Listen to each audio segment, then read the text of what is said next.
एकाधिकार कौन किया, किसने किया वक्फ वाले मामले में? सरकार ने? अब वक्त वाले नहीं, इसमें क्या है, कुछ ताकतवर लोग हैं ना इस्लाम में, वो चाहते हैं कि उनकी सत्ता को कोई चुनौती ना दे, हम्म। उनकी सत्ता बरकरार। तो ये एकाधिकारवाद जो मुस्लिम वर्ग में, देखो, अब फिर आप ज्यादा गहरी बात करोगे, फिर मुझे किसी विवाद में और फंसाओगे। आप विवादों से कहाँ डरते आधिपत्यवाद, हैं? एकाधिकारवाद, ये मुसलमानों में भी है। वहां पर भी कुछ चंद लोग हैं जो अपने कहते हैं कि हम बड़े कुल वाले हैं, हम शाही हैं, शाही इमाम। अच्छा, इमामों में भी शाही इमाम, और बेचारा साधारण इमाम। ला भाई भाई, ये मुल्ला मौलवियों में भी, हमारे पादरियों में भी एक, ओहो हो, इनका सबका ना, ये पोप का भी चुनाव ना, ये डेमोक्रेसी से होना चाहिए। ये अलग अलग जितने भी हिंदुओं में, सनातनियों में, मुसलमानों में, ईसाइयों में, सब में ये तो कहते ना कि हम इस देश के सबसे बड़े धर्मगुरु हैं, तो वोटिंग करवा लो चलो। नहीं नहीं नहीं, पर कई जगह पे तो होता ही नहीं है, राजनीतिक पार्टियों में नहीं होता है, एक को नॉमिनेट कर दिया जाता है, संघ ये में नहीं होता वोटिंग है, को भी मैं, शंकराचार्यों में नहीं वोटिंग भी होता कई है। बार उल्टी पुल्टी हो जाती है। फिर उसमें लोग ईवीएम का, पर्ची का सवाल उठाने लगते हैं, कहते हैं ये पढ़ा लिखा है, ये कम पढ़ा लिखा है, उनको खरीद लिया, उनको बेच लिया, सब जगह घपलेबाजी है। लेकिन एक बात है, देखो, एक चीज तो है ना, आचरण की शुचिता, जीवन की श्रेष्ठता, पवित्रता तो किसी से कोई छुपती नहीं है ना। तो ये मेरे कानून लाख आलोचक, तो ये कानून लाख जरूरी है? आलोचक होंगे, वो भी एक बात तो कहते हैं, काम तो बाबा अच्छा ही कर रहा है, बाकी कुछ उसके विचार हैं, उससे हम ऐसा बताएं। तो ये कानून जरूरी था वक्फ के संशोधन का, आपको लगता है? ऐसे ही कानून होने चाहिए जहां इक्विलिटी की बात हो, एकता, समानता, स्वाधीनता, न्याय, equality, justice, oneness, harmony. These are the basic values of our constitution, तो एंड ये these are the Swami ji बहुत अच्छी बात आपने की। वैल्यूज ऑफ आवर आपने सनातन संस्कृति आपने विकास। मुस्लिम के संविधान के वक्फ के कानून में तो बदलाव कर दिया, पर मंदिरों को लेकर कुछ नहीं कहा, मंदिरों की संपत्तियों को लेकर कुछ नहीं कहा।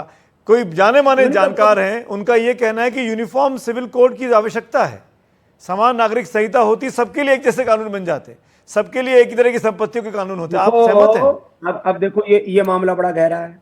हर साल 1 लाख करोड़ रुपए से ज्यादा मंदिरों का पैसा राजनीतिक लोग लेकर के बैठ जाते हैं।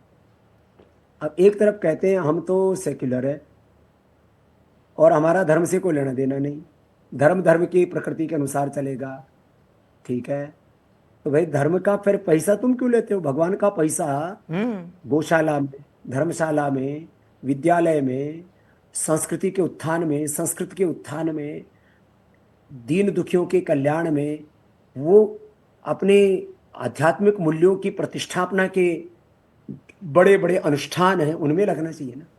तो ये मंदिरों का पैसा लेके क्यों बैठते हैं राजनेता? हम्म। और माफ करना, मैं किसी के प्रति भेदभाव की दृष्टि से नहीं कह रहा हूं, ये मंदिरों का चढ़ावा का पैसा लगभग लगभग सभी राजनीतिक दलों ने इसको कब्जाया है।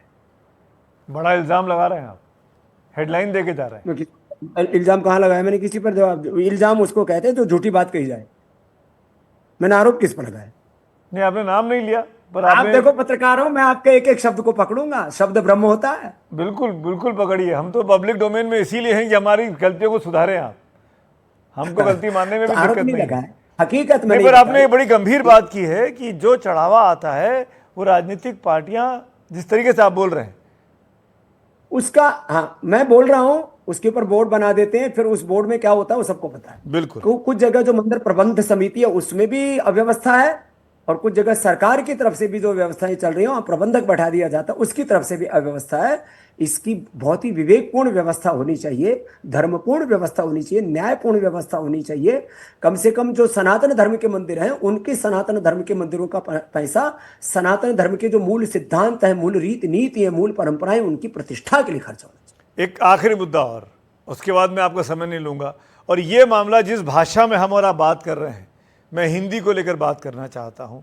हिंदी भाषा पर बंबई में, महाराष्ट्र में विवाद हो गया, और जो वैकल्पिक बनाई गई थी हिंदी भाषा को पढ़ाने के लिए तीसरी भाषा के तौर पर, उसको भी सरकार ने ऑर्डर जारी कर वापस ले लिया। देवेंद्र फडणवीस साहब की सरकार ने, बीजेपी की सरकार ने। अब महाराष्ट्र में हिंदी की क्या स्थिति है आज की तारीख में आधिकारिक तौर पर, यह मुझे नहीं पता।